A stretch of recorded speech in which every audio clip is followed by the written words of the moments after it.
Hey everyone, welcome to Sidetrack Adventures. This is Steve.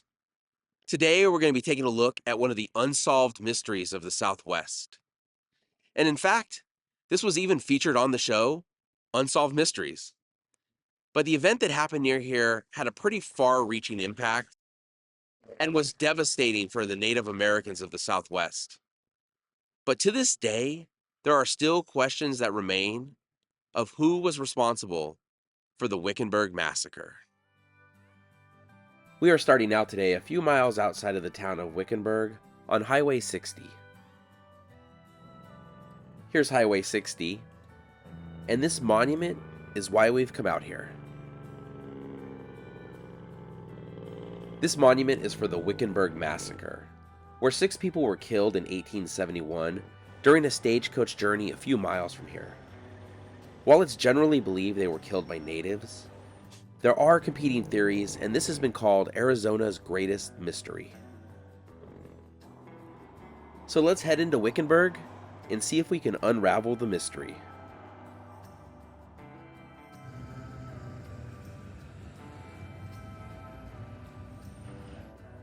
Wickenburg is a neat town that still feels like the Old West. It was here that just after midnight on November 5th, 1871, a stagecoach from Prescott carrying 7 passengers arrived. Among the passengers was something of a minor celebrity for the time, Frederick Wadsworth Loring, who was a Harvard-educated journalist, novelist, and poet from Boston. He was in the Southwest working as a correspondent for Appleton's Journal. The other passengers were Peter Hamill, William George Salmon, Frederick Schoholm, Charles Adams, Molly Shepard, who was a courtesan from Prescott, and William Kruger, who worked as a clerk for the Army's quartermaster. Kruger was the only passenger not ultimately headed to San Francisco. Dutch John Lance was the stage driver. While in Wickenburg, the stage also picked up another passenger, Aaron Barnett. After a few hours of rest, the stage left Wickenburg at 7 a.m. on November 5th, taking the La Paz Road towards Ehrenberg on the Colorado River. You never know where you'll find history in some of these old towns. Right behind this Circle K is the jail tree. Before the town had a jail, prisoners would be chained to this tree. See if this button works, if it does anything. Back in Arizona's wild and woolly territorial days, they used to refer to the raucous boom towns that sprung up overnight as having everything but a church and a jail. So there you have it, the jail tree. But let's head into the museum and get back to the Wickenburg Massacre.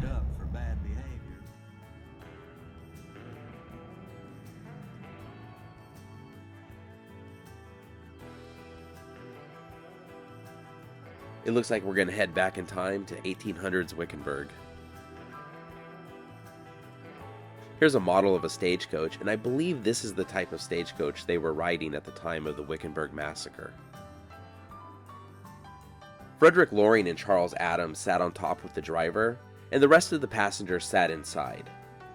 For comfort, passengers would often remove their guns and place them under the cushions of their seats. And here's a model of Wickenburg as it once was. A few miles outside of town, Aaron Barnett, the passenger they picked up in Wickenburg, said he forgot something and exited the stage and began walking back to town. The stagecoach they were riding could travel about 8 to 9 miles per hour. After traveling about 8 miles, at 8 a.m., what at that point had been a rather unremarkable stage journey, entered into Western history. Okay, so now that we've checked out Wickenburg, let's head about 8 miles from here out into the desert and check out the actual massacre site.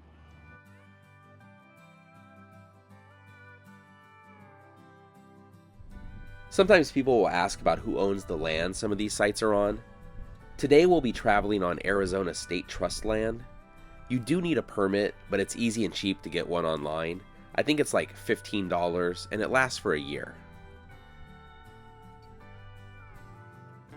Of course, with any event that happened 150 years ago that there's any mystery about, there's a lot of conflicting information out there about what happened.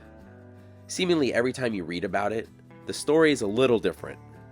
I'm using the book Massacre at Wickenburg by R. Michael Wilson for a lot of the details, as it's one of the better researched and sourced books on the subject. To give some context to what was going on in the area at the time of the stagecoach trip that would become the Wickenburg Massacre, in April 1871, 135 Apache, mostly women, children, and old men, were murdered by a group of 150 settlers and Papago Indians in what would become known as the Camp Grant Massacre.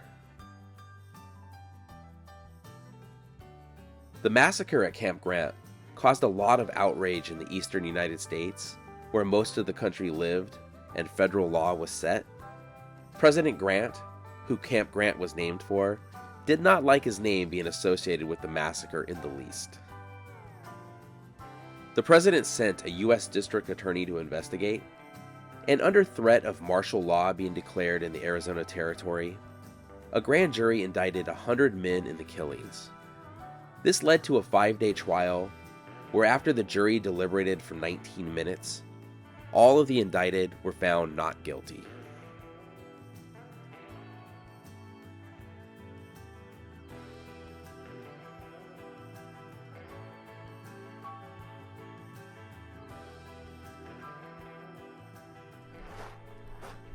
Rather than drive through this wash, we're just going to take the rest of the way on foot. The massacre site should only be a few hundred feet from here. The stagecoach would often run in washes like this, as there's rarely any water in them, and it makes for a much smoother ride. The stagecoach that was involved in the Wickenburg Massacre was traveling from the other direction, so it never made it as far as we are right now, but had it not been attacked, it would have come right through here. As you can see from the tire tracks, even 150 years later, people are still driving through this wash. Aside from Barnett leaving the stage to return to town after a couple of miles, the trip started out pretty uneventful. Shepard spread her fur coat out on the middle bench of the stage so the passengers could play Freeze Out, which was a popular poker game at the time. Indian attacks on stagecoaches were very rare, and the reservation was pretty far from here, so an attack was probably not something the travelers had on their minds, and as I mentioned earlier, they kept their guns under their seat cushions. This area probably looks almost exactly as it did in 1871. It looks like we are there because here are a number of makeshift graves. Contemporary reports said that the victims were all taken to Wickenburg and buried there, but I read the other day that in 2022, they brought cadaver dogs out here, and the dogs alerted on 5 different sites. So there may actually be bodies out here. More of the mystery, I guess. So far, none of these graves have any names on them, but here's a little sign over here, and it's blank. I guess we're getting ahead of ourselves a little bit taking a look at the graves when we haven't even talked about what happened yet. So about 8 a.m., as the stagecoach reached this spot, well, near this spot, they were actually in the wash below us, the driver Lance yelled out an alarm. Apaches, Apaches, Apaches, and the stagecoach began to take fire from 3 sides. And as this sign describes, 6 of the people on the stage were killed. I should mention that if the attackers were natives, they would have been Yavapai from the reservation at Camp Date Creek, but at the time, that tribe was known in Arizona as the Apache Mojave tribe, despite not being Apache or Mojave. So of the victims, Shoholm and the driver Lance were killed outright.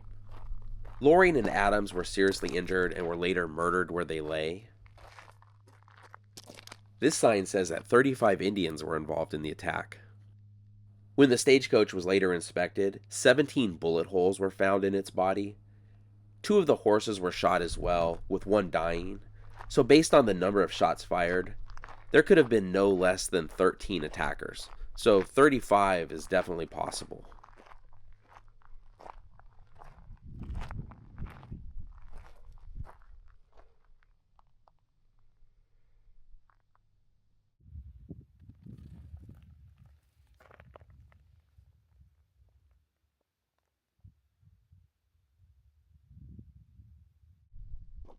So let's head down into the wash where the stagecoach would have been traveling. So this is pretty much the location where the attack occurred. The stagecoach would have been right here. And you could see all the brush around, so it would have been easy for the attackers to hide. With the attackers having the high ground and being right on top of the stagecoach like this, the stagecoach didn't have a chance.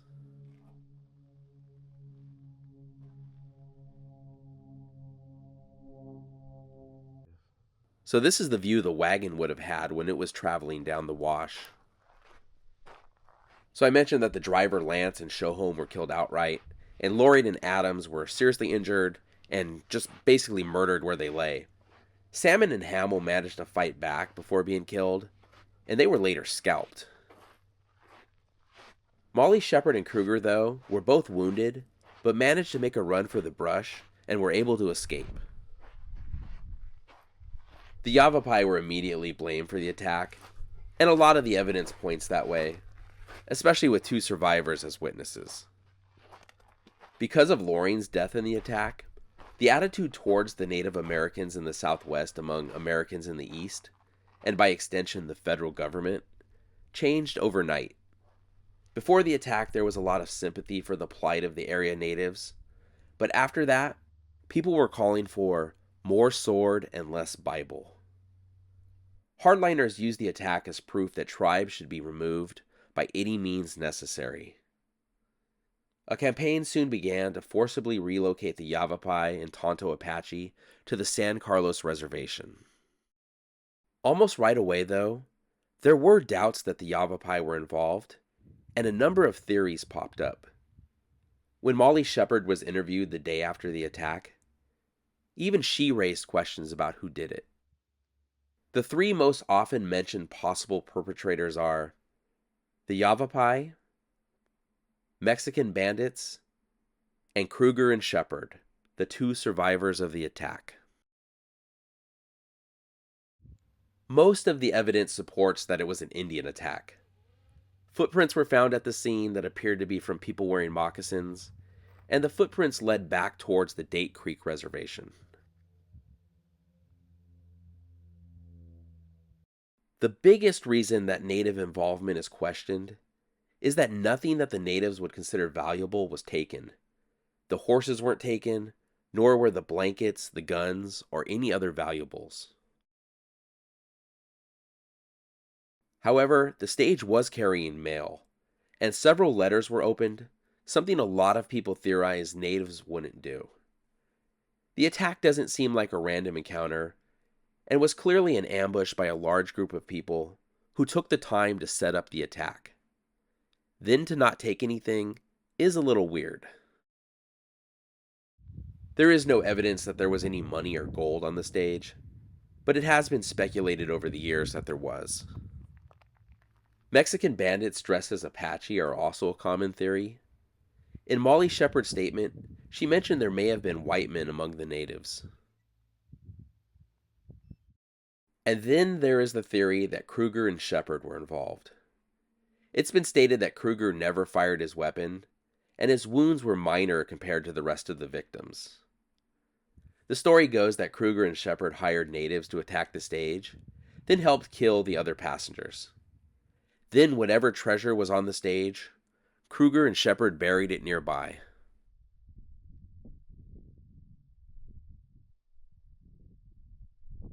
After the massacre, records on Molly Shepard are unavailable. Kruger claimed that she died from her wounds in 1872, but no evidence has been found to support this. According to the TV show Unsolved Mysteries, but I haven't found any source for this anywhere else, Kruger was last heard from in 1884 when he attempted to sue the government for money he had lost during the massacre.